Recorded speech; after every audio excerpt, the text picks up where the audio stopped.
It's time for the Double Stop with Brian Sword. Welcome to the Double Stop podcast. I'm Brian Sword.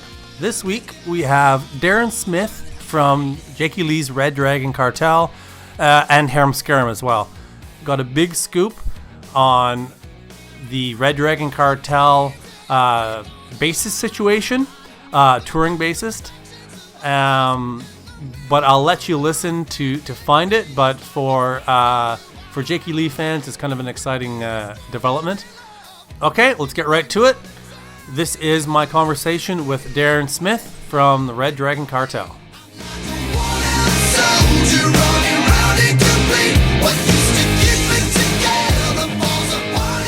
When the band first came out, there was a lot of unknown about you in terms of the fans. And I don't think people realize just how long a career you've had and all the shit you've done, and that it dates back till, late 80s. So I'm excited to go through and talk about all that stuff that led you up to today. Yeah, great. I'll try and remember. Like, I've been playing professionally since I was 15. It goes back before the 80s even. I mean, probably early 80s, if not late 70s. Right. Let's see. So let's just start. Where were you born, and what kind of musical family did you grow up in? Well, that's interesting. I was born in London, England, in Brighton. I was born in 1965. I moved to Canada in 1969. My mom and my dad come from families of 10 brothers and sisters. My uncle Leon, my father's youngest brother, who has passed from drug problem so long ago. I was just a little boy when that happened. He was the timekeeper for Buddy Rich. He was the guy that kept the time while Buddy Rich soloed. I have some of his belongings that I inherited over the years: clutches, brushes, little trapstick bags and stuff. So music's in the family. My father is a very good chromatic harmonica player and guitar player and singer, always has been, but he did it as as fun. He didn't do anything professionally. He plays at the Legion, with his friends and stuff. Right. I jumped onto drums when I was very young. I remember getting my drum kit when I was around 11 years old, and 5 a.m, getting up, because I kind of knew I was getting one, walking down the stairs, seeing it, passing out at the stairs, tumbling down the stairs. And the first time I ever sat on a drum kit, I could actually keep time. Like I'd never, ever seen one before. And so it came fairly naturally to me, and I played a lot of, bands. And when I was a kid, I was 16 years old, touring around with punk rock band called Durango 95 for a few years. Everybody in the band was in their mid to late 20s. And I was just, I was just a teenager. But I was making... With a fake ID or something? Yeah, well, back then it wasn't really hard to get into bars. Yeah. There just wasn't like, the people so concerned with it. I mean, all you had to do was have a piece of fake ID and they let you in, I mean, I spent a lot of my life as a teenager, long before I was of age, at Larry's Hideaway in downtown Toronto. And Gasworks was a little harder to get into, but Larry's Hideaway, anybody could get in there. I ended up leaving that band, joining a band called Blind Vengeance. We were the youngest Canadian metal rock band in Canada. And actually, Harold Hess from Harem Scarem was the singer in that band when we were kids. So we were signed to Attic Records. Yeah, so Harry and I had a career together for many, many years prior to the Harem Scarem thing. I went on to play with a lot of different bands, toured with a bunch of cover bands, just doing what I was doing. I got bored of doing that and decided I'm going to go back to college, go back to school. And I went to the Fanshawe Recording Institute. And unknown to me, Harold Hess was not only in the same course as me, he was in the same classes every day. And he came to school with an 8-inch, quarter-inch, 8-track Fostex reel-to-reel in his apartment. And I played guitar on most of the demos before Harem Scarem even existed. He was just writing songs, and I could play better than he could. I still can play better than he can. But so anyway, I played all the guitar on those songs, and I ended up staying in London after school was over, and played with a band called Blue Bones, which is Gordy Pryor's band. Phenomenal singer-songwriter, and Boris Novosel, and Barry Donahue was in that band, who later became a member of Harem Scarem. It's a very, very tight-knit family out here. There's a lot of players, but there aren't a lot of lifers. Well, I shouldn't say that. You know, a lot of the people that I grew up playing with went away from it, much like I did. I took a couple years off, went to school. But even when I took that time off, I was still playing in bands in London and what have you. There are a lot of lifers out here in Canada. I think it's, you know, I wasn't really into the sports or anything like that, the hockey. I was into music, and it's occupied probably the better part of my life. Yeah. It still does. And anyway, so I guess from there, Harry called me up one day and says, Darren, you want to come back and get a record deal? And I'm like, yep. Yeah, I'm going to do it, because I've known Harry a long time, and anything that guy puts his eyes on, he gets it. He just is relentless, and he's incredibly business skilled, and it's probably the German in him. But he's incredibly skilled in everything he does, and he's super intelligent. He's a wonderful guy. I would trust him with my life. I would trust him with every cent I own. He's just been a friend, a dear friend, and partner since I was a kid. His mom used to pick me up hitchhiking to school with him in the car when I got kicked out of high school and had to go to another one. So before we even played in a band together, I was not really hanging out with him, but he was doing nice things for me then, you know? Yeah. But, so all these years later, I made quite a few records with them and did a lot of touring with them. And I left to do a band called Juice. I was writing material for some friends, and they were getting a lot of interest. And Harry said, you know, you really should explore this front thing. You know, you're pretty good at it, and you should go do it. It's kind of a tearful goodbye when I left Harem Scarem, for me anyway. Yeah, I'm not saying Harry was balling, but I was pretty upset about it, because I love the guys in the band, you know. Let's go back to that first record, because when that first record came out, like, I was at that point living just outside of Toronto, so I was in Canada as well. When that first record came out, it did great right out of the bat, didn't it? It didn't set the world on fire, but within Canada, it was a big record. No, we were grunge rock was right on the heels of us. It was just a bad time for everyone. I mean, if it hadn't have been for Europe and Japan, I'm pretty sure we would have went down the shitter like everybody else did, you know, like anybody who had pretty hair and made melodic rock was done for. Yeah.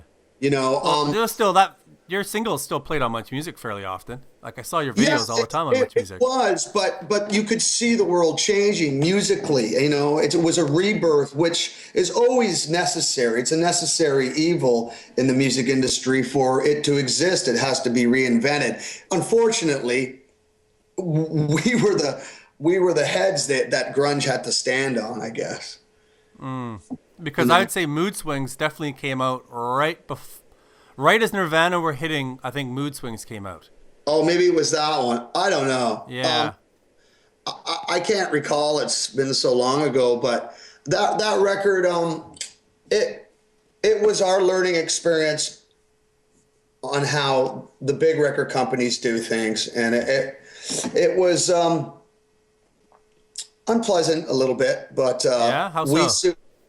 Well, when you're young, the record company, even though everybody that works at the record company probably owns an instrument but can't play it proficiently or never wrote a hit song, they feel they have to give their advice to you. And I'll take advice from, I don't know, Mutt Lang or, somebody who's actually knows what they're talking about. But when you're a kid, you just walk in there going, well, they must know.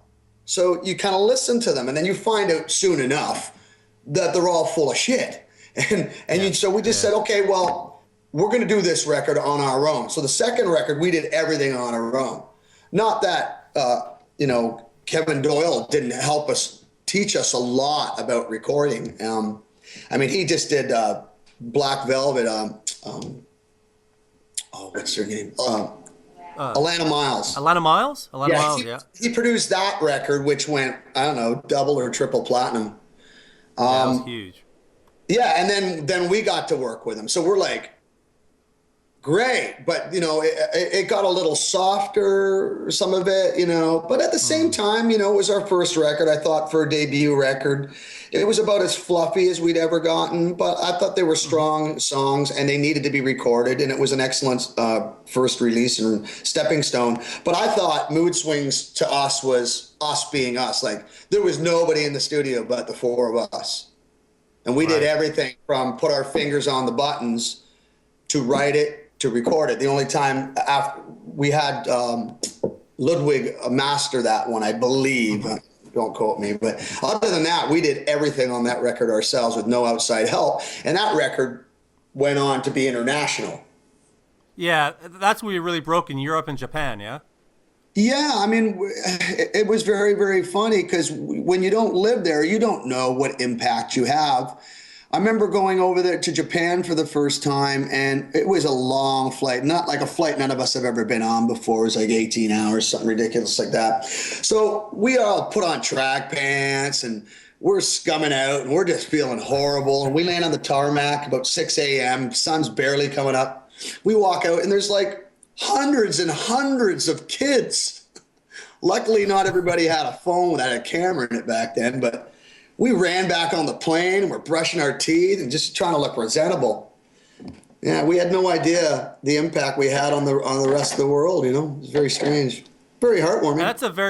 That's a similar thing to I'd say Mr. Big back then. I guess they were a bit more Japan though. They had some early hits, but after that, nobody cared about them except for Japan. Yeah, we would run into them over there, like when that was all going down, and we'd run into them, and we'd just go, can you believe it? There's a place that you've never been in your whole life, and they know more about you than the country you're from. Yeah.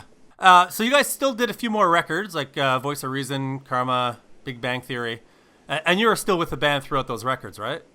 I was with the band up until Rubber, the first Rubber record. They've only done one record without me, and that was the second Rubber record. And then, like, I've sang on every record even since I left. Oh, interesting.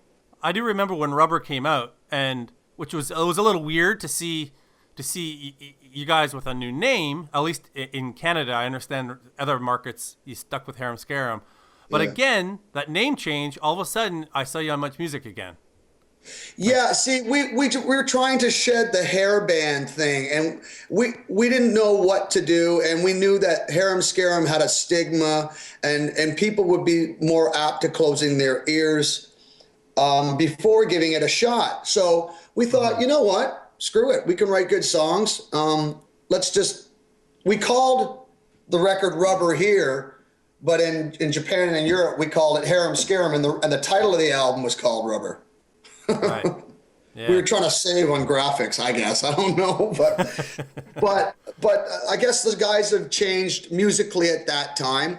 I think it's an interesting record. I wouldn't necessarily say it's a Harem Scarem record by the sounds of it, but I really liked some of the stuff on there. It could have been called a Scarem record. I mean, it's all the same guys. It was a little lighter, yeah. Yeah, it was just a little more adult, I guess you'd say. We were in a very strange time. I mean, we were very confused because we had people that liked it on the other side of the world, but we live here, and we thought, Harry writes songs for like everybody. Like, he puts out solo records, right? Yeah, of course. Yeah, well, he does this. He's smart, I guess. He'll write songs, and he'll go, that one's not for Scarem, and he'll just tuck these all away, right? And then when he gets 10 of them, he makes a record, which is a great shopping utensil to other artists that may want to do it. Lots of artists have done his songs. He's worked with Marcy Free. Yeah. You know, from I forget the name. Yeah, sorry, my phone was ringing. And so he puts a record out, and it's basically a shopping tool to record companies for other artists to pick up the songs. Yet people will buy his record. Oh, interesting. Yeah, he's a smart cookie, man. I've learned a lot from that guy. So you touched a little earlier on the difficulty of leaving Harem Scarem, but clearly it wasn't personal. Oh no! There was nothing. I've been in that band and known that band for years, and we never had scraps. And it was just great being in a band with those guys because they're so down to earth, and we just had fun together I just did a reuniting 20-year anniversary tour through Europe and Japan with them just prior to me joining. Not prior, just me prior to doing the Red Dragon Cartel tour. You played for Andrew's show too, right? Melodic Rock Fest? Yeah, that was, I think, the start of it. And then we did Europe and we did Japan. But it was just a get together. Everybody's like reuniting. I'm like, no, we're reuniting for this. It's our 20-year anniversary, and it was our last hurrah. And we went out and had so much fun. Now, for that, you also re-released Mood Swings, right? Re-recorded it, I mean? Right. We did that because it's not common practice for a major label to give you back your masters. So they own that. The only way you can own it again is re-record it. And it was that simple. It was a business decision. You want to sell a song for a movie, you want to own it and stuff like that?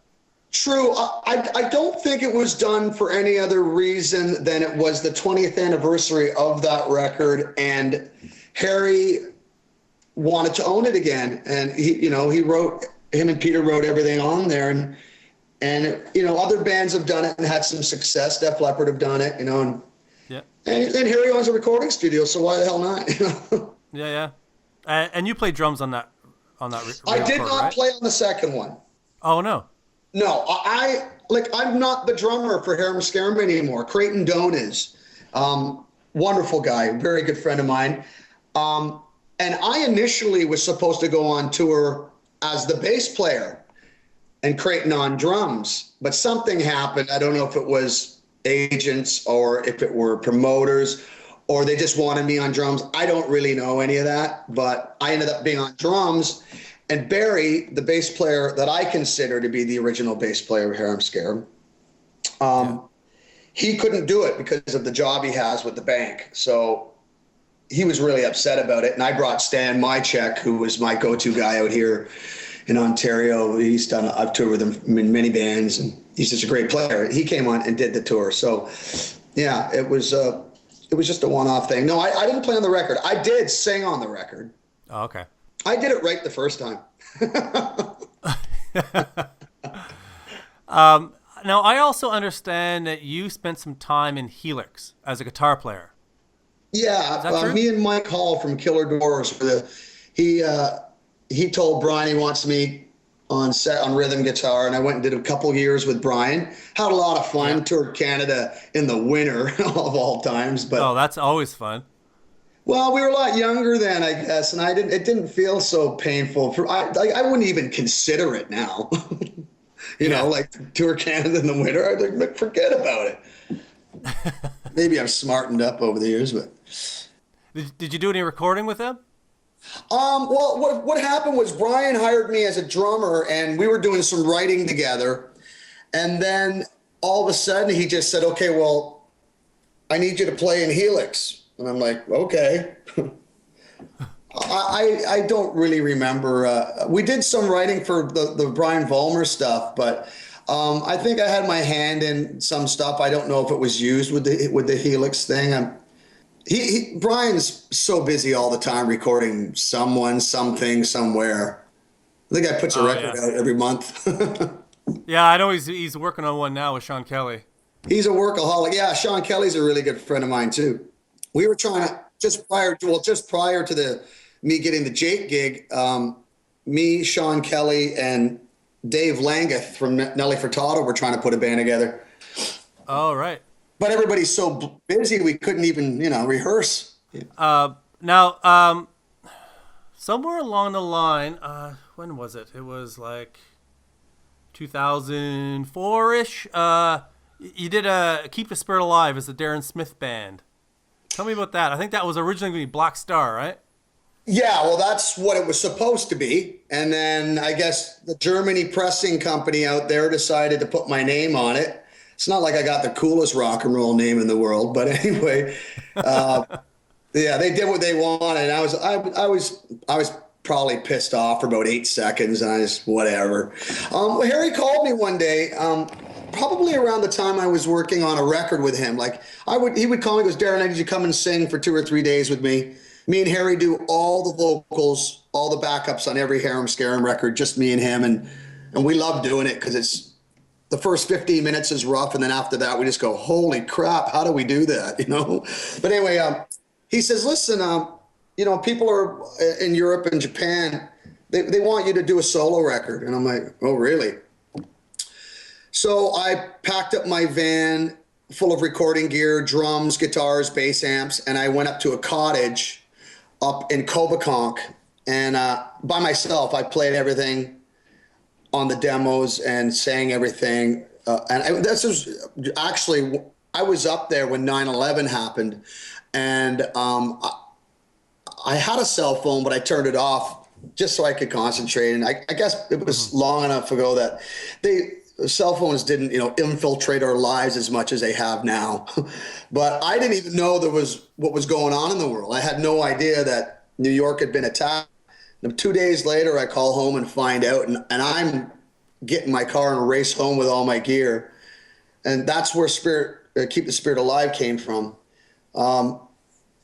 I thought I was going to be driving into a war zone because just how the TV made everything look. Like I put on the satellite finally and saw what was going on. I'm like, I've got young kids at home, and and I was freaked right out. So so that was around that time. Anyway, I wrote a pile of songs, and I took some, and Harry made some suggestions on songs, and I remade songs. Yeah, I put that record out. And Harry produced it, right? Yeah, Harry produced it. I did all the pre-pro for it, and then I recorded all the solos, not all of them, but a majority of them with Mike Hall from Killer Doors played some of the solos on it. Peter played a lot of the rhythm on it. I had, and Stan Mychek, who I brought in with Harem Scarem for the reunion tour, he played bass on it. I played the drums on it and sang on it and wrote most of it. Now, is that available on iTunes? When I did the deal, it was it's like a buyout deal. Like they'll buy the record from me, so it belongs to whatever record company, maybe Frontiers, I believe. Can't remember. MGM. Okay. Yeah, it was MGM. Here we did the deal. So yeah, I think you can. Matter of fact, when I met my fiance here, she heard about the album, and she had to buy it off of Amazon.com for like $40. Really, eh?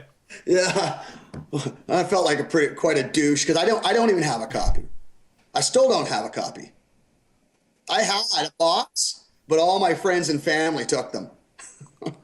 I would expect now with Red Dragon that we're going to see a re-release of this shortly. I would not be surprised then.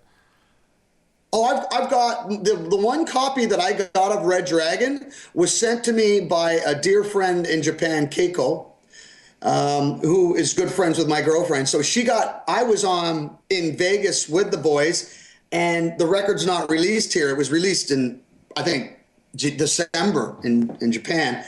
So my girl had my record before I did. Oh, funny. Yeah, and then I go to Vegas and they give me a copy. And I gave that to a little friend of mine, Aiden Jacobs. So I still don't have one. Outside of the fact that I know you're playing a shit ton of bands. Yeah, I wrote a record for Heaven's Fire as well. That's right. Yeah. They have a new singer now. I did that just prior to getting the Jakey gig. Yeah. I wrote that. I wrote every lyric, every melody on that record. That record's doing quite well. But that was never a band for you, right? That was more of a project. It was in the beginning. It was never supposed to be a band. It was never even supposed to be a fruitation to a record. It was just a friend asked me. He was a very very good guitar player, GT Harris, and he asked me if I could write some lyrics, melodies to him. And I go, "How long I got?" He goes, "2 weeks." I'm like, "Oh man." So I did the best I can, and I wrote a song called "Best I Can." Nice.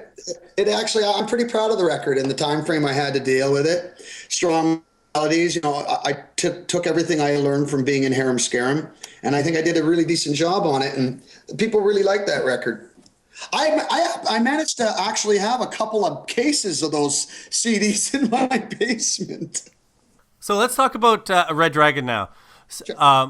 When Jakey Lee first, popped up, he popped up in a cameo in a music video, and then the Facebook, it came out on Facebook. He's looking for a singer, and I would imagine, anybody, half the vocalists on the planet was going to try out for that gig. I didn't know about that. What had happened is, my good friend who manages the Long and McQuaid, which is a music store all across Canada here, Kevin Simpson goes, I go in there one day, days after it was announced. I just never heard about it. I just never came across my plate. He goes, you should, Diggy's looking for a singer. And I'm like, yeah.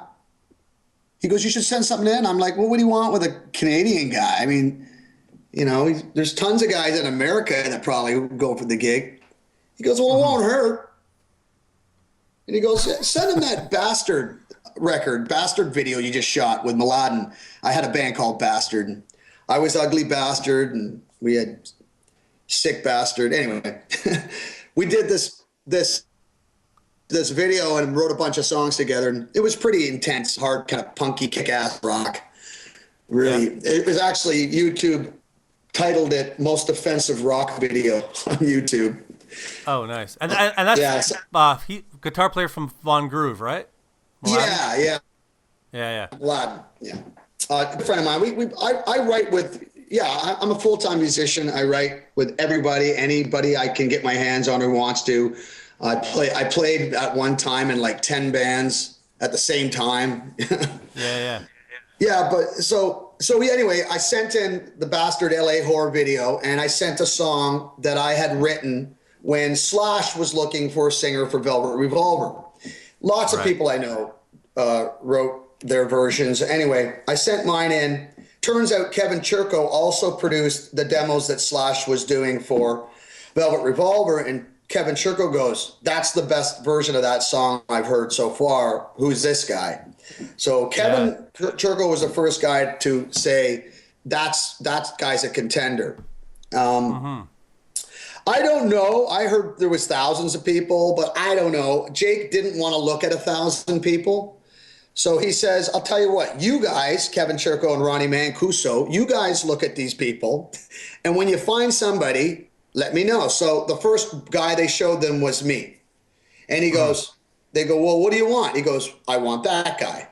And they go, well, we still got like hundreds to go through. And he goes, well, if you find anybody better than this guy, I'll look at it. And I don't know what happened. I wasn't there. But then I got to put my phone 12 hours later. Jakey Lee's an interesting guy because of all the 80s guitar gods, there is something about him for the fans. It means so much that he came back. Why do you think it is that people care so much about Jakey Lee? Because Jakey never, ever did interviews. He did very rarely would you ever hear anything from him. He was very mystical. He always had a really kind smile. He was a great guitar player that took a lot of flack being an Aussie. He told me a few stories, and he goes, he felt really bad. He goes, I never even gave you any tips. He was an Aussie for like 2 years, still seeing Randy Rhoads rules and you suck signs, Yeah. People can be cruel and whatever, but I don't really know why, but I think it's because he's the last of the greats that hadn't come back. Like he just disappeared for forever, right? And now this is the first time in his life where he's kind of like, he's the big, we call him the big kahuna. Shortest guy in the band, but he's the big kahuna. Is he comfortable with that? Being the big Does he kahuna? like being the big kahuna? Yeah. He is such a nice guy. He's not even comfortable telling us what to do. You know what I mean? But he's a really great guy. He's a really, like, he's a no bullshit guy. Like he says what's on his mind. He's very, very kind. He's a great guy, you know, to have as, like, for lack of a better term, boss. Like, you know what? He's a great guy, and he's a very, very thoughtful man. I couldn't have it better. I mean, this band, as friends, instantaneous. Like, I just wish some of you people could see us rehearse. Like, you'd think Jakey's on stage. Like, he gets right into it, and it's really nice to see. You know, he's the big kahuna, the oldest guy in the band, and the youngest minded and the youngest attitude. I've heard in other interviews that people saying, you know, Jake plays, or at least a Jake interview where he says, you know, essentially I play for myself, and if other people like it, that's great. And interestingly, I just watched the Badlands Dang the Gidlets, an old I guess VHS tape that they put out around their second record. Oh, the documentary thing. Yeah.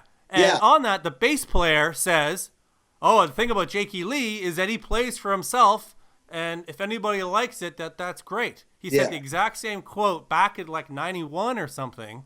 Greg as it is Chiazon. now. So obviously he's always been that way. Yeah. You know, do you think that's a part of why he's, you know, like he's on a stage during rehearsal because it doesn't really matter because he's just playing for himself in a way of finding that whatever it is that he gets out of playing music? Well, I'm absolutely sure that's why he's back. I don't think he'd be back otherwise. I don't think he realized how much he missed it. But his sabbatical is probably the reason why he's reborn again. This time needed to go by for him to actually learn appreciation. The industry is so seedy at times and so disheartening that only the strong stick through it, you know, and it can really get the better of you. And it's turned a lot of musicians off over the years, and myself included. Sadly, I'm not good at anything else.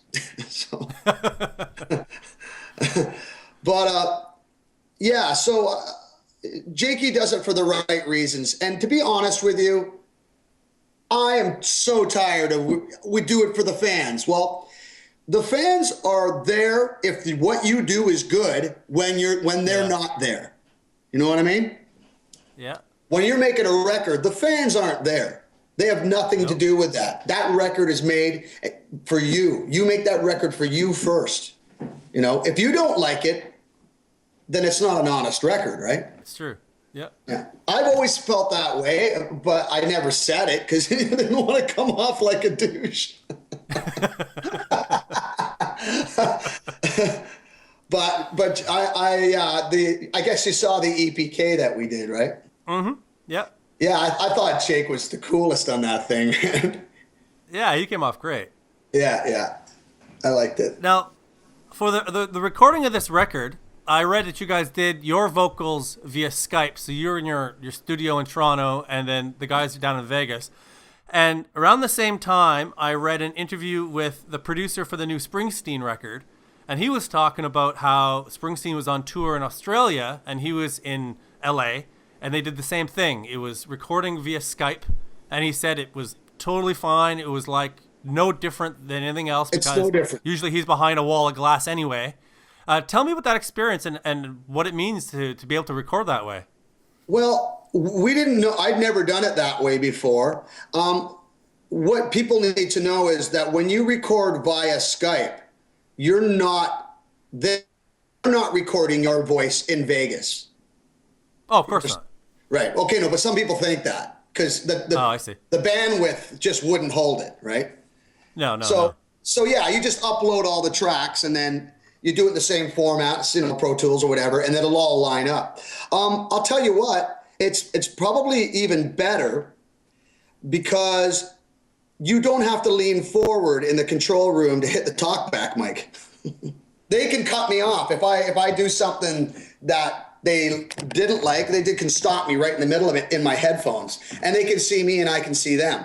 So, and the thing is, the way this record was recorded, hundreds and hundreds and hundreds and hundreds of hours were put into it. That, they go, we rewrote 2 or 3 of those songs 3 or 4 times each. Like, no, that's not good enough. Ditch it, start over. So I recorded them many different ways, and it didn't work out, and then we rewrite it and redo it. So yeah, I would just go around to my brother-in-law's studio right here, and then we'd hook up the computers, and then I can see them, and we chat, and then they go, okay, give her, do what you do, and that was it. Mm-hmm. It was so simple. It's still amazing to me that we live in a time that you're recording on that level via Skype. It's very cool. Yeah, the only downside to it is like if I were sending, say, 24 tracks of one song, it might take 12 hours to upload. That kind of effect. The album's come out. Yeah. It's being very well received by fans. I think there was a lot of surprise at first that I think a lot of fans expected, Badlands Part 2. And frankly, I think that was pretty stupid, really, because if you look at Jakey Lee's history, he's never done the same thing twice. Like you've got Ozzy, which was Ozzy, and then Badlands, right when hair metal was at its peak, he comes out with Badlands, which couldn't have been farther away from it, Yeah. And then when that band dissolved, he had Wicked Alliance, which was basically Korn before Korn, and nobody had heard of that before, and it was probably a little before its time because it didn't catch on. Right. And then he did a solo record, which again sounded completely different with drum machine, very different, and then boof, he disappeared. So when he came back with something completely different, I think basically that follows a pattern, don't you think? All you got to do is just hang out with Jakey for a half an hour, and he does everything his way. He does not give one rat's ass about how this industry is supposed to work. Yeah. And, that's admirable. And he said he would only do this if he enjoyed it. And the minute it stops being fun, he'll go back to that couch and he'll completely be content. Yeah. He does it for the right reasons. And I think this record, and it's not just because I'm on it, I think as a debut rock record for this time, I think it's probably one of the strongest records I've heard in years. And I just fortunate enough to have something to do with it. It's gotten quite, now that people have kind of wrapped their heads around it, the response, I'd say, has been very positive. Would you agree? Yeah, I don't understand why people feel that, why would anybody want to hold back somebody they admire so much musically? I just don't understand why the Badlands records, they're right there. They're there to buy, man. Go buy those if that's what you want. But I like how it sounds exactly like Jakey Lee, but it's way now sounding, right? Mm-hmm. It doesn't sound dated at all. Now you guys are about to head off on a pretty extensive tour. And I saw that there's a whole bunch of dates in Southern Ontario. I would assume that you had a little hand in that part. Yes, sir.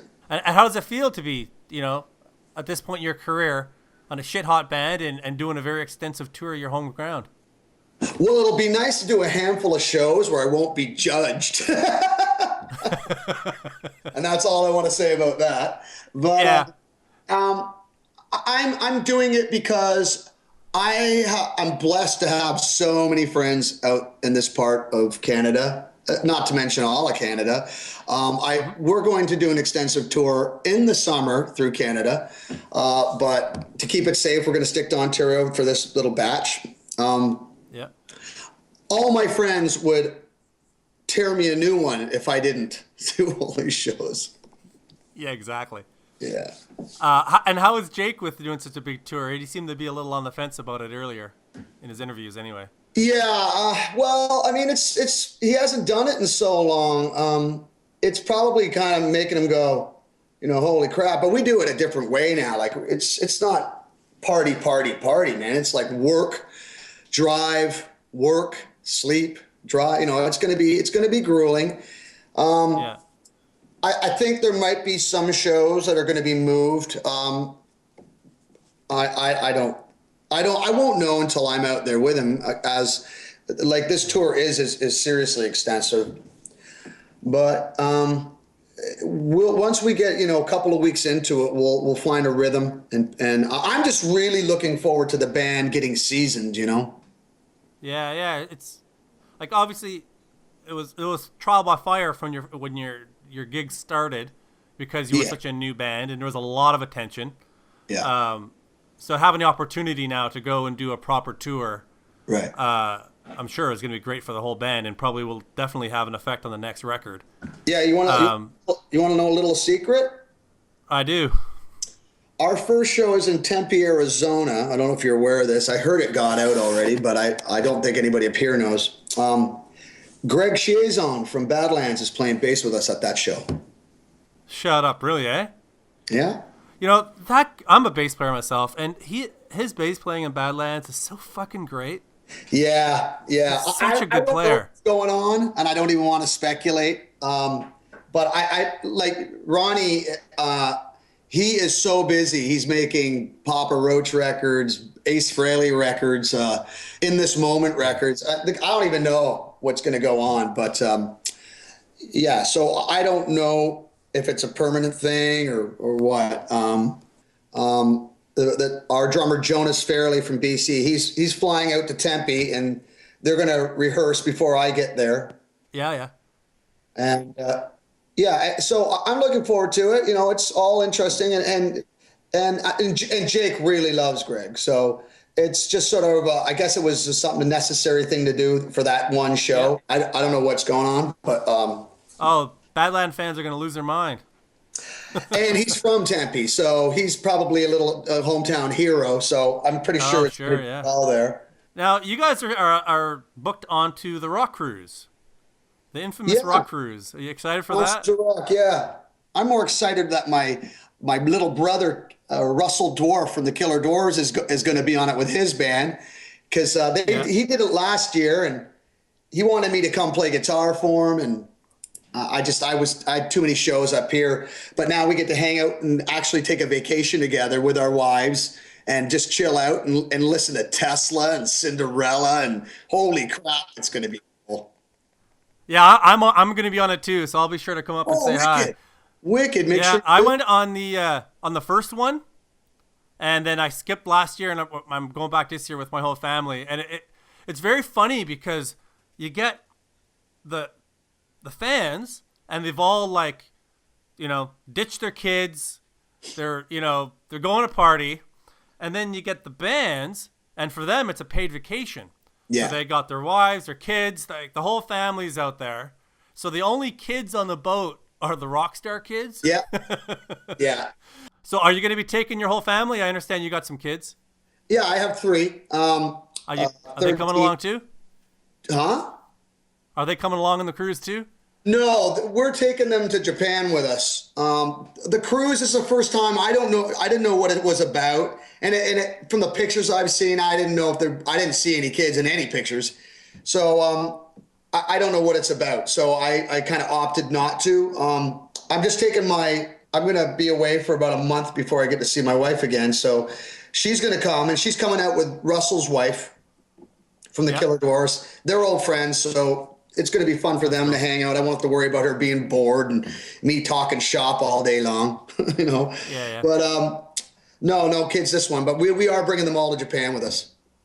Oh, that'd be great for them. Yeah. Have they been? No.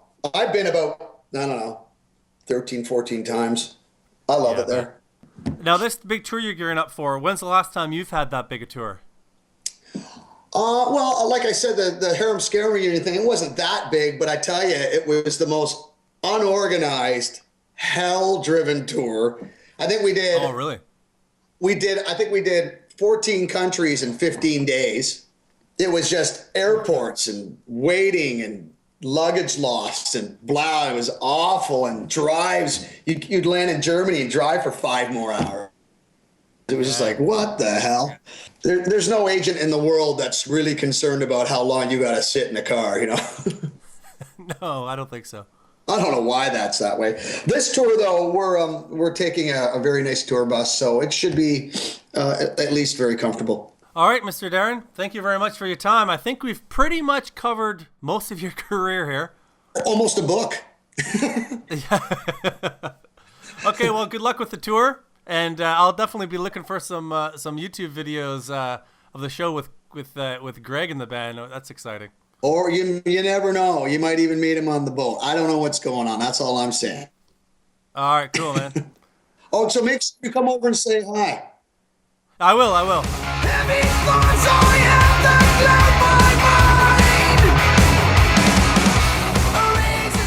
All right, there you have it. My conversation with Darren Smith from the Red Dragon Cartel. Make sure you follow The Double Stop on Twitter at The Double Stop or on Facebook at facebook.com/The Double Stop. And of course, we're on iTunes, so subscribe so you don't miss any shows. That's it for this week. See you again next Monday.